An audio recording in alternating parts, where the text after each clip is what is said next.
Guys, I found yet another hobby. We've got the Losi Micro B RC 124 scale little buggy.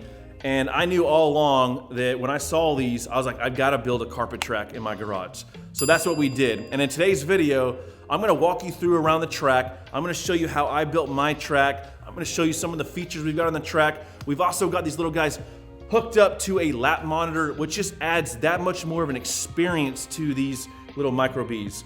Now I come home from work every day and my 6-year-old son absolutely loves racing these things. And so we put a handful of batteries through these a couple times a week. And in today's video, I'm gonna show you some of the accessories that we're using. I'm gonna show you some of the mods. I'm also gonna walk you through some of the parts that are breaking, what we did to kind of modify them and keep them from breaking. So stick around, you're not gonna wanna miss this video. What do you love most about racing RC cars? It's all about fun and not about losing. It's just about fun. Have you gotten better since you first started? Yes, way better. Are you better than Papa? Yes. Oh, Papa made it. There goes Luke. Papa's still stuck on second floor. So I have an oversized garage here at this house when I built it, obviously for the wood shop. If you haven't been following me for a while, woodworking is kind of how I started my YouTube channel years ago before kids. I still have all these tools from our house in Oklahoma. Now the carpet track is on 25 feet by 23 feet wide. Lanes are roughly 4 feet. Some of them, or most of them are 4 feet. Some of them are a little bit more narrow. And we're using 2x2 downspout drains from Lowe's for the walls or the railings, whatever you want to call it. As far as the carpet, we're using commercial grade carpet tiles, 18 by 36, and I just use double-sided tape off Amazon to stick it to the ground. My garage has epoxy flooring on it, so it's just a temporary thing. Now let's walk you through the track and tell you a little bit about it. So when we're racing, you can put about 5 to 6 people right here. This is the driver stand area. Now that assembly table gets moved around. 4 to 5 RCs on the track is really all you want. Any more than that, it kind of gets a cluster. Obviously, driving ability has a lot to do with that. Right here in the front is the front straightaway, and this is where you can pick up a bunch of speed. Right there is the lap monitor, which we'll talk about in a second, but that's what's giving the reading. And then we come down to the first turn, which is a 180-degree swing into the whip section. I didn't plan on doing this, but as I was building the track, I had some pieces of hardboard and I just threw some 2x4s underneath it. It doesn't really do much, but it's a cool little feature and it's easy to put together. And you'll notice these Micro Bs, they're built pretty well, but if you hit the wheel on something hard, it tends to break those knuckles pretty easily, especially Gen 1. Gen 2s are built a little bit better, but I just put a piece of rubber here, so it does catch you a little bit, but it protects the car. As we go through the whip section, we go into a 90-degree turn, and I just finished building these this weekend, and they are little jumps that you can roll if you don't have the experience, or if you have this speed and you hit this corner correctly, you can double them. So that's something that's really cool. You can double them and it puts you up right underneath the second level turn underneath it. Hit that turn pretty quick and tight, which sets you up to this switchback section right here. If you hit this wide enough, you can almost go straight with a little bit of turning there, and it sets you up for this turn right here, which this is another little bump that I added. Hop over this, control your speed. If you hit this too fast, it will roll you. So you want to hit it with just enough speed. Now the lane back here is narrower. It's probably, I'm gonna say 3.5 feet. And I did that because this piece right here is kind of bent and it keeps people on the step up jump. Eventually I want to put a piece of plexi on the left side of the step up, and I'll put a piece of hardboard to keep people from pulling left and right. It doesn't take much speed. Matter of fact, on the Micro Bs at 50% power, you can make this step up fairly easy. Now at 100% power, you want to control your speed because if you land too deep, it sets you up for a bad turn on the step down.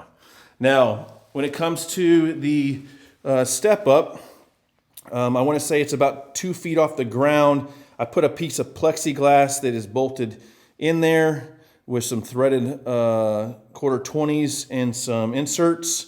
Works out really well. Now, as far as the material to make this second level and even the jumps, it's just some 2x4s from Home Depot, and I use hardboard, 1/8" hardboard. So this stuff, obviously I can't stand on it. It's durable enough, but you know, I think I did 16 inches. So, I mean, obviously an adult can't stand on it, but I did that to make it light. Coming over here to the step down, and then it goes into the first turn, or I guess last turn, setting it up for the first straightaway. This is a prototype. I've actually got to finish, and I make 2 more of those. This is one. Then I want to put one right here, and then I got to put one in the corner there, and they just slide into the 2x2 downspout, which is pretty cool. It makes it easy to remove when you're when I'm putting these away. I can just take this out, and again, this is held together with Velcro on the bottom of the downspouts. Sticks to the carpet extremely well, and then these just slide in just like that. And the track is put together. I'm guessing, the track's fairly new, but I'm guessing that we could put the track together in about 10 minutes and take it down in about 5 to 10 minutes. So that is a course walk of the carpet track in my garage. Now the thing that takes this racing to the next level is the lap monitor that I got off a main. I think the module that is doing the readings was like 89 bucks. The little monitors that go in the cars are 25 bucks. Well worth it in my opinion.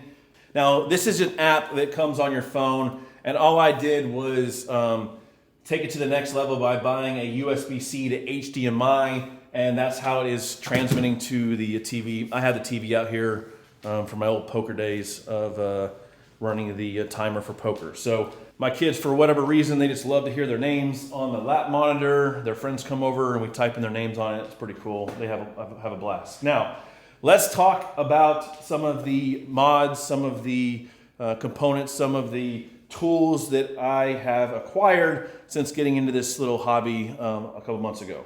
So the charger that I'm using is this Vifly. I think it's kind of really built for the small little 2S, 3S batteries for helicopters. It charges through the balance lead for these little 2S LiPos. Charge 4 at a time. This is what I've been using, and it works out really well. For the longest time, it was out on Amazon. I think it's back in stock. I'll have the links down below. And I recommend something like this for 40 bucks because the charger that comes with the Losi Micro B is a POS. It charges hot, and then I've seen people where it's damaging the battery. So pick up one of these, it's well worth it. So one thing to note with this charger, it does not come with any kind of cable.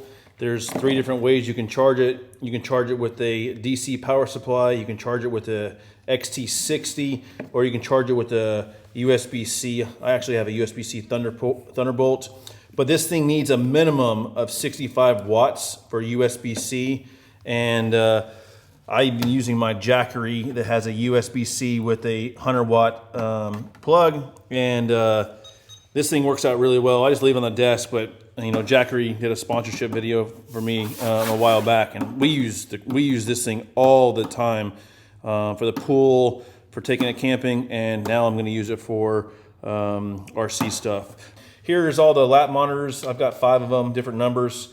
A little hint, if you're ordering these, you're going to have to call into a main and tell them which numbers you already have so they don't send you the same number. We had some bad luck, and they sent us the same number for a couple of them. So the other thing that you're going to want to pick up is a bunch of little tools if you don't already have them, but for whatever reason, this Micro B has, I don't know, 4, 5, 6 different sizes all around it. And so I just picked up these Wera, I think they're called, WERA. I use them for my woodworking days. They're a little bit more economical than like an MIP, and they have more sizes available. This back side right here swivels, so you can put it there and just turn it, which is really nice. I'll have a link down below for all the different sizes that I'm using. I picked up these and they worked out really well.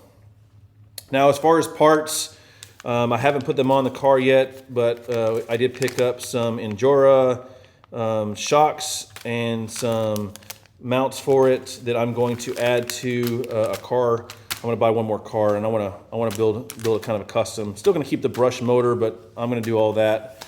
And then parts. I got this little I don't know what you call it, little fishing box off Amazon. It works out well for the Losi Micro B, but all the little parts, I bought these before the Gen 2 came out and picked up some parts. I'll tell you the things that we're going through the most is the little caster blocks in the front of the car, front two wheels, and the turning knuckles. I would recommend going straight to the aluminum Losi versions. They're a little bit expensive, but once you go with those, you're never gonna have to replace them again, and it should be fine.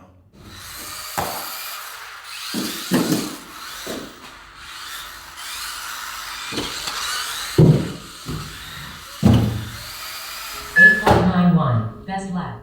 Now, as far as the body that I'm running, I am running this little hot rod body that I got off Etsy. The reason why I switched to this right off the bat was I could not fit the lap monitor in the OEM body with all the different connections. So I do have plans to buy a new one, and I'm gonna solder everything directly. I'm gonna bypass these servo little connector, and I'm gonna hardwire everything in. My buddy's already done that, and it looks pretty well and clean. So then you'll be able to run the original body. I actually like these little hot rod bodies. Turned out pretty cool. What's your favorite part about the RC track? The jumps. Which jump? Oh, that one. That one. Have you gotten better since you started practicing? Yes. Even racing with my dad. Do you race against your friends? Yes, and I win. Do you want to race the big cars? Yes. Which car do you want to get? The one with the engine.